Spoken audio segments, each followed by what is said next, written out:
Ayon nga sa MedicineNet, mayroong 72 na iba't ibang kasarian di umano bukod sa lalaki at babae, at dahil dito naglabas nga executive order ang bagong halal na presidente ng Amerika na si Donald Trump na kikilala lamang sa dalawang kasarian, ang babae at lalaki. Narito ang ihilan sa sinasabing iba't ibang kasarian ng tao. 1. Agender, isang tao na hindi nagkakakilanlan o nakakaranas ng anumang kasarian. Ang agender na tao ay tinatawag ding null gender, genderless, gender void, o neutral gender. 2.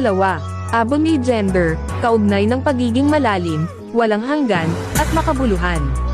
Maaaring gamitin ang terminong ito ng mag-isa o kasama ang ibang kasarian. 3. Adamas gender, isang kasarian na hindi maipaliwanag o hindi matitinag. Ang mga tao sa kasariang ito ay tumatangging maisaayos sa anumang partikular na kasarian. 4. Erogender, tinatawag ding erase gender, nagbabago ang pagkakakilanlan ng kasarian batay sa kapaligiran. 5. Estete gender, tinatawag ding estet gender, isang uri ng pagkakakilanlan sa kasarian na nagmumula sa estetika. 6. Affected gender, ang kasarian na ito ay nakabatay sa pabago-bagong emosyon o mood ng isang tao. 7. Agender flux, kadalasang agender ngunit nagkakaroon ng maikling pagbabago patungo sa ibang kasarian.